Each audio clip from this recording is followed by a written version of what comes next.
স্বাভাবিক ব্যাপার। ঘটনা তো আপনারা সবাই জানেন। এখানে একটা যে কোনো একটা নোটিশ, কি নোটিশ আমি জানি না, কোর্ট থেকে এসে না উকিল নোটিশ কি আমি জানি না, বিষয়বস্তু ডিটেলস। ওয়াকিল নোটিশ এ ছেড়ে নিয়েছে, এটাকে আমরা সমর্থন করি না, কিন্তু এই ছিঁড়ে দৌড়ে পালিয়ে গেছে।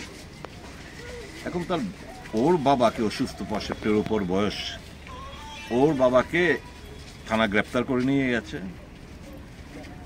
পরবর্তী সময় ও যখন শুনলো যে বাবা গ্রেফতার করে নিয়ে গেছে, ও এসে নিজে থানায় সারেন্ডার করলো। স্বাভাবিকভাবেই প্রতিশ্রুতিও দিয়েছিল থানার যে ও যতক্ষণ অবধি না আসবে বাবাকে ছাড়া হবে। তো আত্মসমর্পণ করেছে থানার কাছে, স্বাভাবিকভাবেই বাবাকে ছাড়বে, কিন্তু ছাড়লেন না। 3 দিনের রিমান্ড, পুলিশ রিমান্ড ওদের দুজনকে এনেছে। পরবর্তী সময়ে মেডিকেল সার্টিফিকেট, উনি অসুস্থ ছিলেন, মেডিকেল সার্টিফিকেট সমস্ত কিছু দেওয়ার পরেও কোর্ট থেকে জুডিশিয়াল কাস্টডিতে পাঠানো হয়েছে। তাহলে যাকে, তার বাবা তো কোনো অপরাধ করেনি, উকিল নোটিশ ছিঁড়েছে এটা যদি কগনিজেবল অফেন্স হয়ে থাকে, law'll take its own course, এর মধ্যে আমাদের কোনো বক্তব্য নেই। কিন্তু যে নিরপরাধ, যে আগাগোড়ায় মধ্যে ছিলেন না, অসুস্থ বাবা, এই ভদ্রলোককে প্রথমে পুলিশ রিমান্ড, তারপর জুডিশিয়াল কাস্টডি, স্পিক্স ভলিউম যে পুলিশ শুধু নত জানু না, এখানে যদি পুলিশকে টাকা দেওয়া হতো পুলিশ ছেড়ে দিত। আর এখানকার গ্রামবাসী সকলের অভিযোগ, পুলিশ কিছু এখানে মাফিয়া পালছে, তাদেরকে এই গলাবস্তির থেকে প্রত্যেক মাসে লাখো রুপিয়া এদেরকে হাপ্তা হিসেবে দিতে হয়। আমার অভিযোগ না, গ্রামবাসীর অভিযোগ। কাদের থেকে?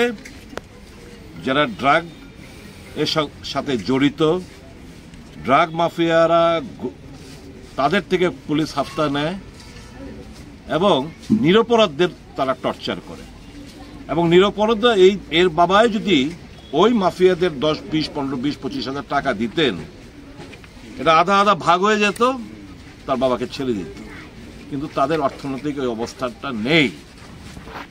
তো এই প্রমাণ রাখে যে আমরা যে হামেশাই বলে থাকি যে জঙ্গলরা, যে রাজ্যে গণতন্ত্র নেই, এখানে পুলিশ वर्दी में একটা অংশের পুলিশ তারা মাফিয়ার ভূমিকায়, কোর্ট নিচুতলার কোর্ট হুকুমের গোলাম। পলিটিক্যাল ক্লাউডরা ফোন করে ছাড়বেন না, চুনুপুটি নেতারা ফোন করে ছাড়বেন না, তাহলে অ্যাকর্ডিংলি তাদেরকে অবলাইজ করে। মানুষ যাবে কোথায়? কার কাছে বিচার চাইবে? এই যে এত বড় একটা নিরপরাধ লোক জেলে জুডিশিয়াল কাস্টডিতে মারা গেলেন, ওয়্যার ইজ হিউম্যান রাইটস? মানবাধিকার লঙ্ঘিত হয়েছে, মানবাধিকার কমিশন কোথায়? দেনেনদের আসার কথা, মানুষ যাবে কোথায়?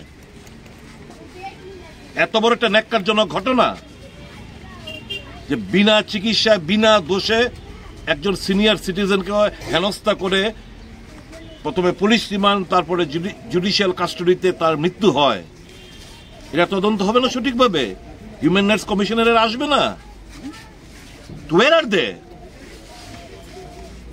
ঘৃণা হয়। উই আর, মানে পুলিশের একটা অংশ, তারা মাফিয়াদের সঙ্গে সংযোগ মিশে অর্থ পিপাসু, এরা অর্থ রোজগার করছে, সাধারণ মানুষের নিরাপত্তা দিতে ব্যর্থ, সাধারণ মানুষদের হেনস্থা করছে, নিপীড়ন করছে।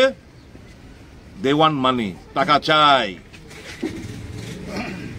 বিজিবির টপ মোস্ট নেতা থেকে চুনুপুটি, পুলিশ থেকে শুরু করে আনহোলি নেক্সাসটা আপনারা বুঝতে পারছেন তো? কে কার কাছে এই যে কথাগুলো বলছি, কে শুনবে? কে শুনে অ্যাক্ট করবে? বলুন না। এই ঘটনা খবরের কাগজ উঠেছে, হাইকোর্ট পাশে, হাইকোর্ট কগনিজেন্স নিয়ে সুমোটো মামলা নিতে পারে যে জুডিশিয়াল কাস্টডিতে ডেথ নিয়েছে। একটা এতগুলো অন্যায় হচ্ছে, হাইকোর্ট একটা মামলা সুমোটো মামলা নিয়েছে, যেগুলো আমরা পশ্চিমবাংলা দেখছি।